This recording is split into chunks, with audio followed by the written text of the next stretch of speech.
नमस्कार, बहुत स्वागत है आप सभी को और आपके साथ मैं हूं कीर्ति दीक्षित। तो चलिए बुलेटिन की शुरुआत करते हैं फटाफट अंदाज में। प्रधानमंत्री नरेंद्र मोदी ने आज अपने संसदीय क्षेत्र वाराणसी को दिवाली का तोहफा दिया। पीएम मोदी ने करीब 700 करोड़ से अधिक की योजनाओं का लोकार्पण और शिलान्यास किया।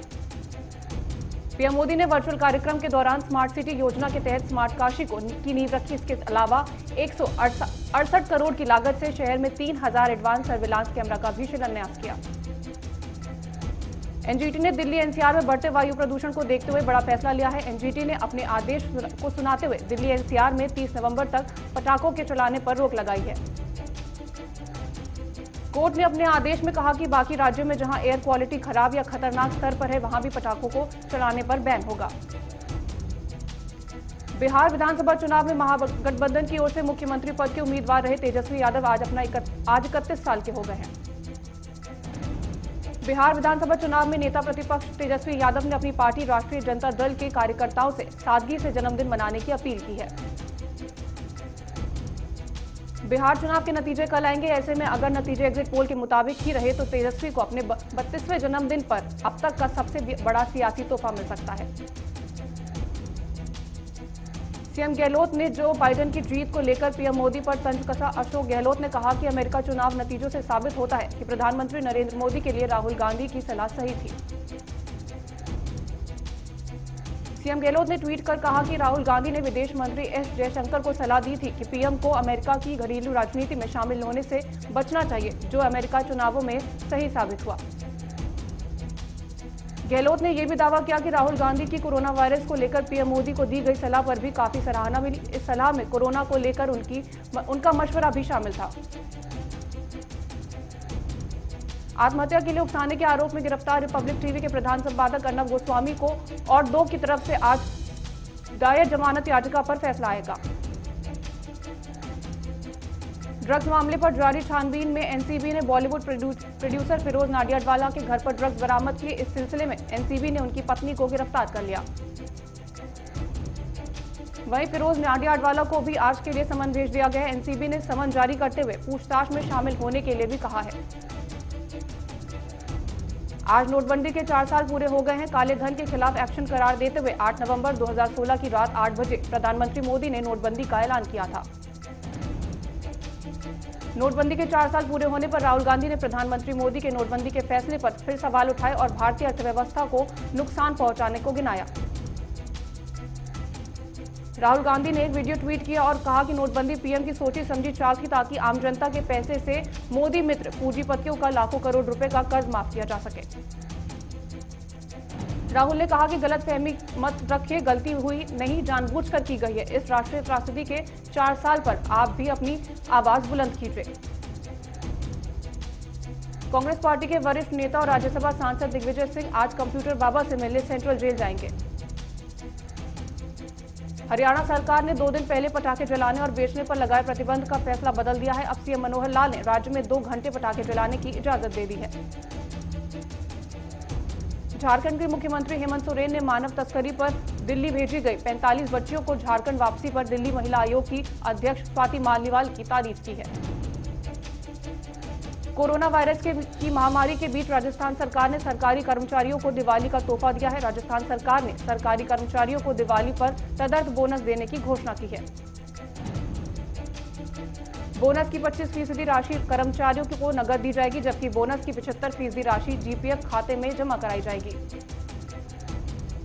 साथ ही सरकार ने कोरोना वायरस की महामारी के कारण उत्पन्न हुई वित्तीय संकट को देखते हुए की जा रही वेतन कटौती को भी स्वैच्छिक करने का ऐलान किया है।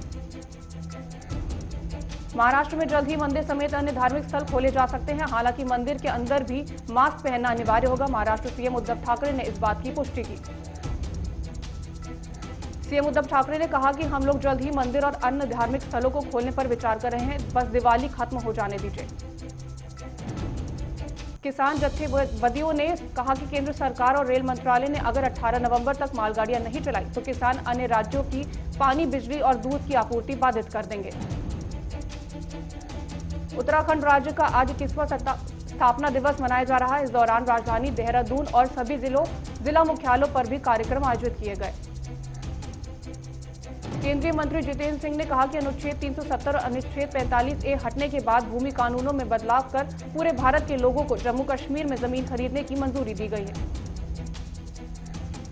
हालांकि इस बदलाव के बावजूद जम्मू कश्मीर के केंद्र शासित प्रदेश के लोगों को यह तय करने का हक होगा कि वो अपनी संपत्ति बेचे या नहीं।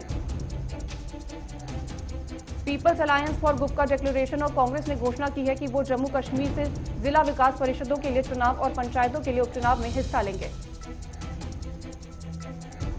जम्मू में प्रदेश सरकार का दरबार आज से शुरू हो जाएगा। इसके साथ ही नागरिक सचिवालय, राजभवन, पुलिस मुख्यालय समेत दरबार मूव से संबंधित सभी कार्यालय यहां काम करना शुरू कर देंगे। अखाड़ा परिषद और दंतीबाड़े से जुड़े संतों का मानना है कि कोविड-19 और आतंकवाद पर भारत के साथ कदम मिलाकर ही बाइडेन विश्व समुदाय में अपनी छाप छोड़ सकेंगे। आज से दिल्ली पुलिस एकीकृत शिकायत निगरानी सिस्टम लागू करने जा रही है, जिसके तहत दिल्ली पुलिस को मिलने वाली हर शिकायत ऑनलाइन नजर आएगी। इस नई तकनीक से दिल्ली पुलिस अब हर शिकायतकर्ता को एक यूनिक नंबर प्रदान करेगी, जहां से शिकायतकर्ता केस से जुड़ी तमाम जानकारी हासिल कर सकेगा। राजस्थान में कोरोना पॉजिटिव पाए जाने वाले नेताओं की सूची में और इजाफा हो गया है। अब बीजेपी प्रदेश संगठन महामंत्री मदन दिलावर, नरपत सिंह राजवी के साथ साथ बाबूलाल नागर भी संक्रमित पाए गए हैं। रियाद से बेंगलुरु जाने वाली फ्लाइट की मुंबई एयरपोर्ट पर इमरजेंसी लैंडिंग कराई गई। दरअसल हाइड्रोलिक रिसाव के बाद फ्लाइट की इमरजेंसी लैंडिंग करवाई गई। प्रदूषण के चलते दिल्ली में लगातार 5वें दिन और भी बुरा हाल रहा। आज सवेरे आनंद विहार का AQI 484, मुंडका का 477, ओखला फेज 2 में 465 और वजीरपुर में 468 रिकॉर्ड किया गया। प्रदूषण के लिहाज से सभी इलाके गंभीर स्थिति में है। राजधानी दिल्ली के अलावा NCR में भी कोई राहत नहीं। पिछले 24 घंटे में 45,903 नए मामले रिपोर्ट किए गए हैं। वहीं पिछले 24 घंटे में 490 लोगों की कोविड-19 से मौत हुई है। देश में कोरोना से संक्रमित होने वाले कुल मरीजों की संख्या 85,53,657। वहीं अब तक कुल जान गंवाने वाले मरीजों की संख्या 1,26,611 हो गई। हरियाणा सीएम मनोहर लाल ने कहा कि प्रदेश के स्कूलों में योग शिक्षा को बढ़ावा देने के लिए 1000 आयुष सलाहकारों के पदों को मंजूरी दी गई है। रायपुर में बच्चों ने go green lest celebration pollution free के बैनर के तले आयोजन में भाग लिया और बच्चों ने पॉल्यूशन फ्री दिवाली मनाने का संकल्प लिया। आप पार्टी प्रभारी सुशील गुप्ता ने सोनीपत में हुई जहरीली शराब से मौतों पर कहा कि सरकार जहरीली शराब बेचने वालों को 15 दिनों तक नहीं पकड़ पाई। सरकार बदमाशों की सुरक्षा करती है और किसानों पर लाठियां बरसाती है। विंध्याचल मंदिर के राजपुरोहित राज मिश्रा ने पार्टी के अध्यक्ष आशुतोष मिश्रा के सहयोग और कई कार्यकर्ताओं के साथ समाजवादी पार्टी की सदस्यता ग्रहण की। लखीमपुर खीरी में थाने के पास दो युवक आपस में भिड़े, जिसके चलते सड़क पर अफरा तफरी मच गई और जाम जैसी स्थिति पैदा हो गई। डीसी लुधियाना ने खन्ना के 3 विक्रेताओं और पटाखे बेचने की परमिशन दी, लेकिन कुछ दुकानदारों ने प्रशासन को चुनौती देते हुए करोड़ों के पटाखे स्टोर लगा दिए हैं। मसूरी में retired lieutenant general Anil Kumar Bhatt को हिमालय प्रहारी सम्मान से सम्मानित किया गया। बागेश्वर में समिति ने गरीब और असहाय लोगों को ठंड से बचाने के लिए रजाई और गद्दे बांटे। मसूरी में साइकिल रैली का समापन किया गया। रैली में 150 के करीब राइडर्स ने भाग लिया, जिसमें 11 महिलाएं भी शामिल थे। बीजापुर के भैरगौड़ हत्याकांड में शामिल रहे 4 आरोपियों को पुलिस ने ढूंढ निकाला है। बाकी आरोपियों की तलाश जारी है। जदरपुर पहुंची केरल से आई योग शिक्षिका और योग गुरु पार्वती अपनी किताब के सिलसिले में जनजातीय क्षेत्रों का भ्रमण करेंगी। छत्तीसगढ़ सीएम भूपेश बघेल ने पूर्व मंत्री नंद कुमार पटेल की जयंती पर उन्हें श्रद्धांजलि अर्पित की। कहा, पटेल जमीन से जुड़े जन नेता थे। केंद्रीय राज्य वित्त मंत्री अनुराग ठाकुर ने कहा कि बिहार में एक बार फिर से एनडीए बहुमत सरकार के साथ बनाएगी। सरगुंजा में छत्तीसगढ़ के खाद्य मंत्री अमरजीत भगत ने कालीन सेंटर का निरीक्षण किया। साथ ही मंत्री ने 10% मानदेय बढ़ाने का भी ऐलान किया। सिद्धार्थनगर पुलिस ने 3 शातिर चोरों को पकड़ने में सफलता हासिल की और उनके पास से नगद, कट्टा और आदि बरामद किया। सूरजपुर में गौ सेवा आयोग के अध्यक्ष डॉक्टर महंत राम सुंदर दास ने गौशाला का निरीक्षण किया और गायों को चारा खिलाया। हरियाणा सीएम मनोहर लाल ने बीजेपी जिला कार्यालय का शिलान्यास के भूमि पूजन के लिए पानीपत पहुंचे। सीएम ने कहा, इससे पार्टी को एक और नई ताकत मिलेगी। बस्ती में जमीन विवाद के चलते दो पक्षों में खूनी झड़प हो गई, जिसमें आधा दर्जन लोग घायल हुए। बौलाउद में पूर्व विधायक आर.के. राय ने बीजेपी में शामिल होने की पूरी तरह से संकेत दे दिए हैं। मारवाही में बीजेपी के लिए वोट करने की भी अपील की है। दिवाली के अवसर पर हमीरपुर में लोगों ने बिना घी और तेल के बनाई मिठाइयों को उपलब्ध कराया है। महिलाएं स्वयं सहायता समूह के लिए निर्भर बन रही हैं।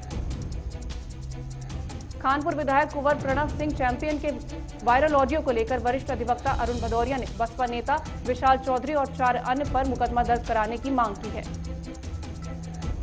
पूर्व सीएम हरीश रावत ने भवन निर्माण एवं कर्मकार कल्याण बोर्ड में 400 करोड़ के घोटाले का आरोप लगाते हुए कहा कि पिछली कांग्रेस सरकार ने मजदूरों के लिए रजिस्ट्रेशन कराए थे। बिलासपुर में रेत परिवहन में लगे एक ट्रैक्टर के दुर्घटनाग्रस्त होने से चालक की मौत हो गई। रोहतक में समय से पहले मिल चलने से किसानों में खुशी की लहर है, लेकिन भाव को लेकर अब भी मायूसी छाई हुई है। किसानों के अनुसार गन्ने का भाव 400 रुपए के पार होता तो राहत जरूर मिल सकती थी। रायपुर में आत्महत्या करने वाले किसान के घर नेता प्रतिपक्ष धर्मलाल कौशिक समेत कई बड़े नेता पहुंचे और पार्टी की ओर से सांत्वना राशि 21,000 रुपए परिवार को सौंपी। बागपत में 2 लड़कियों की परिजनों और भीड़ द्वारा पिटाई का वीडियो वायरल हुआ। दोनों लड़कियां एक दूसरे से शादी करना चाहती थी। भालकी में रेत माफिया जोरों से चल रहा है। कानूनी तरीके से उठाए गए नदी से रेत बाजार में महंगे रेट पर बेची जाती है।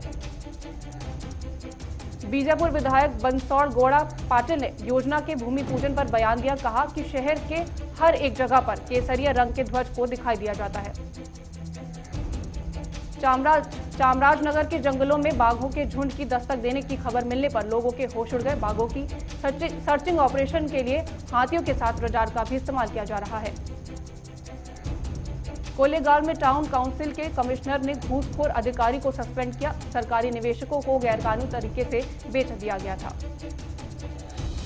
सेंसेक्स 42,560 के ऊपर और निफ्टी 12,450 के स्तर पर पहुंच गया है। इंडेक्स 513 अंकों की बढ़त के साथ 42,406 के स्तर पर पहुंचा।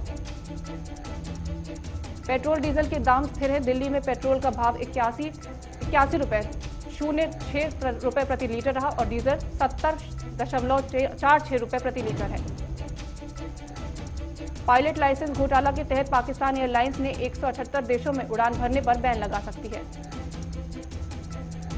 अमेरिका में राष्ट्रपति चुनाव में जो बाइडेन के आगे रहने से ग्लोबल मार्केट में शानदार तेजी देखने को मिली। बीएसई का मार्केट कैप पहली बार रिकॉर्ड 163 लाख रुपए करोड़ के ऊपर पहुंच गया। गूगल फोटोज ऐप पर जल्द पेड सर्विस शुरू हो सकती है। महीने के लिए 130 रुपए खर्च करने होंगे। पूर्व आरबीआई गवर्नर बिमल जालान ने सरकार को सलाह दी। कोरोना की मंदी से उभरने के लिए नए पैकेज की जरूरत नहीं। देश भर में करीब 150 चीनी मिलों में चालू होने से शुगर सीजन में गन्ना की पेराई शुरू हो चुकी है और 5 नवंबर तक 4 लाख टन से ज्यादा चीनी का उत्पादन हो चुका था, जो पिछले सीजन में किसी अवधि के मुकाबले 3.20 लाख टन ज्यादा है। नेटफ्लिक्स अपना टीवी चैनल लॉन्च करने जा रहा है। शुरुआती चरण में चैनल को फ्रांस के कुछ चुनिंदा इलाकों में ही उपलब्ध कराया जाएगा, जिसके दिसंबर में और प्रसार की योजना है। बिग बास्केट यूजर्स के लिए बुरी खबर। 2 करोड़ यूजर्स का ब्यौरा डार्क वेब पर सेल हो रहा है। टाटा ने अपनी premium hatchback Altroz XM plus variant launch किया। इसमें नए इंफोटेनमेंट के साथ नए एडिशन फीचर्स भी जोड़े गए। अब तक दुनिया भर में 5 करोड़ से ज्यादा कोरोना के मामले हो गए हैं। 24 घंटे में 4,59,000 मामले सामने आए। साथ ही 5,762 लोगों की मौत हो चुकी है। डेमोक्रेट्स ने सत्ता संभालने की तैयारी शुरू कर दी है। 20 जनवरी को बाइडेन शपथ लेने के दौरान कोरोना और क्लाइमेट चेंज पर बड़ा फैसला ले सकते हैं। चीन के राष्ट्रपति शी जिनपिंग को अधिकारियों को निर्देश दे दिया है कि देश के दक्षिण पश्चिम सिचुआन प्रांत को तिब्बत में लिंझी तक जोड़ने वाली रेल परियोजनाओं के निर्माण में तेजी लाएं। डोनाल्ड ट्रंप की हार के बाद यरूशलेम की नगर पालिका ने ट्रंप को नौकरी का ऑफर दिया है। कहा, हमारे पास कई नौकरियां हैं और आप उनके लिए योग्य उम्मीदवार हो सकते हैं। अमेरिका के उपराष्ट्रपति भारतवंशी कमला हैरिस के पति डगलस अमेरिका के पहले सेकंड जेंटलमैन बनेंगे। फ्रांस में रहने वाले इकबाल सिंह भट्टी भारत में 10 भारतीयों की राख साथ लेकर आए हैं, जिनकी फ्रांस में मौत हो गई थी। वे इन राखों को मरने वालों के परिवार को सौंपेंगे। म्यांमार में संसदीय चुनाव के लिए हुए मतदान में लोगों ने बढ़ चढ़कर हिस्सा लिया। पिछले चुनाव में बड़ी जीत दर्ज करने वाली नोबेल शांति पुरस्कार विजेता आंग सान सू की पार्टी के हाथ फिर सत्ता आ सकती है। भारतीय मर्चेंट शिप बीते जून से चीन के जिंगटैंग बंदरगाह पर खड़ा हुआ है। जहाज में फंसे कई लोगों की तबीयत खराब है। क्रू ने भारत सरकार से मदद की अपील की है। गिलगित बल्तिस्तान शोक संस्थान के अध्यक्ष सेंगे सेरिंग ने कहा कि गिलगित बल्तिस्तान हमेशा जम्मू और कश्मीर का ही हिस्सा रहेगा। अफगानिस्तान के गजनी शहर में 8 नवंबर को आवासीय इलाकों में 3 मोर्टार दागे जाने के बाद 8 नागरिकों की मौत हो गई और 7 घायल हो गए। अमेरिका के राष्ट्रपति चुनाव में जो बाइडेन की जीत पर कंगना रनौत ने तंज कसा। कंगना ने कहा, गजनी बाइडेन का तो भरोसा नहीं, जिनका डाटा हर 5 मिनट में उड़ जाता है। अनारकली ऑफ आरा के डायरेक्टर अविनाश दास के व्हाट्सएप का चैट वायरल हो गया। लड़की ने पत्नी को चैट दिखाने की धमकी दी है। प्रेगनेंसी की खबरों को इशिता दत्ता ने अफवाह बताया। कहा, बेबी बम्प नहीं, खाने से पेट निकल गया है। अक्षय कुमार की नई पहल का हिस्सा बने सिद्धार्थ शुक्ला। सिद्धार्थ ने इंस्टाग्राम अकाउंट पर तस्वीर शेयर की। बिंदी लगाकर बोले, अब हमारी बारी है। नेपोटिज्म पे अर्जुन कपूर ने कहा, बॉलीवुड या फिल्म इंडस्ट्री ऐसी जगह है जहां आप स्टारडम को ज्यादा गंभीरता से नहीं ले सकते। दिल्ली ने पहली बार लीग के फाइनल में जगह बनाई। 10 नवंबर को मुकाबला डिफेंडिंग चैंपियन मुंबई से होगा। रोहित शर्मा की कप्तानी में मुंबई के पास अपनी परफेक्ट 11 के साथ रिकॉर्ड 5वीं बार खिताब जीतने का मौका है। बैटिंग में शतकवीर धवन पर जिम्मेदारी होगी। हरमनप्रीत के पास खिताबी हैट्रिक लगाने का मौका है। मांधना की टीम से मुकाबला होगा। अंजू बॉबी जॉर्ज ने कहा, स्कूलों में खेल अनिवार्य करने की कोशिश करनी चाहिए ताकि वहां से एथलेटिक्स को बढ़ावा दिया जा सके। मेघालय के गांव में हुई पहली गोल्डन बेबी लीग में 350 से ज्यादा बच्चों ने हिस्सा लिया। टूर्नामेंट के 606 से 12 साल तक के बच्चों ने 70 किलोमीटर का सफर तय किया। फिलहाल वक्त हो चुका है एक छोटे से ब्रेक के लिए, फौरन हाजिर होंगे।